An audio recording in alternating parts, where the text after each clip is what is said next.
been volunteering with Ottawa Foodsharing for about 6 years now. And how it started, it wasn't even something I ever thought about. I met a woman who had moved here from Germany, and when she was in university in Germany, people in the dorm were always sharing food. There was one fridge that if you had extra, you put your stuff in the fridge, and somebody else was hungry, they went and grabbed it from the fridge. And so there was a mentality of sharing leftover food. And when she got here and she was looking around and recognizing that this wasn't happening, and then there was some interesting information that came out that presented some statistics around how much of our food in Canada is going into the trash. And that number was incredibly high. So almost half of Canadian food that's produced ends up being thrown out. And it's unbelievable. So if you have ever grown something, let's say right now you're growing a garden, and you've got this one tomato plant and you're watching the tomatoes grow and you're taking care of that plant. Could you imagine that somebody just came over to your plant, picked the red tomatoes when they finally got red and threw half of them in the garbage? It doesn't make any sense at all.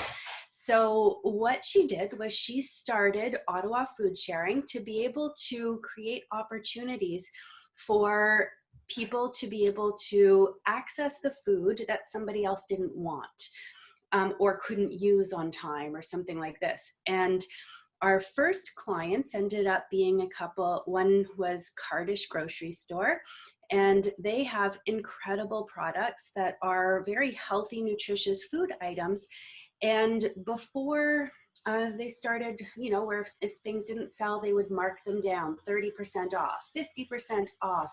And if they still didn't sell, they would give the opportunity to their staff members to help themselves to take some of that food. But there was still more than what even their staff really needed for themselves. And so a lot of it ended up into the trash. And they didn't, like stores don't have time or the resources, no store does, to be able to open each package and make sure that things go into the compost or that, the proper material goes into recycling and so on.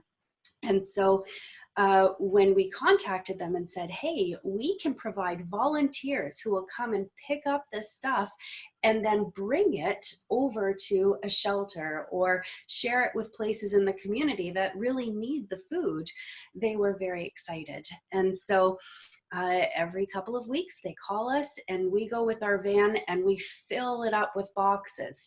So what I did today was brought you some things that I picked up from a last pickup at Cardish. Now I brought a little tray to show you, but you have to understand that this would be, let's say, half a box, and I picked up 22 boxes. I wanted to show you these things because it helps to understand what would have gone into the trash had we not had a volunteer organization where just volunteers will go and do these pickups. So can you imagine these chips going into the trash? Almond milk. I've got some gluten-free pretzels. Like if you are gluten-free, these things— You can also eat them. Of course. And that's the thing, was that the stores, they don't know what to do with them because on the package, there's a little date and it says best before. So they're not allowed to sell them. And then what do? They don't have, it was more than what their staff could eat. And they don't want to spend extra money to pay their staff members to bring it somewhere or so on. So that's when they contact us, and then our volunteers do that extra work to go through and decide. That's a pretty good idea. Thanks. It is. And we're really, really, really proud of what we're able to do. And every week we have, I'm going to say, about 8 pickups a week right now. And sometimes it's more and sometimes it's less. There's one bakery we pick up from 2 times a week, another bakery we pick up 2 times from a week, another grocery stores once a week.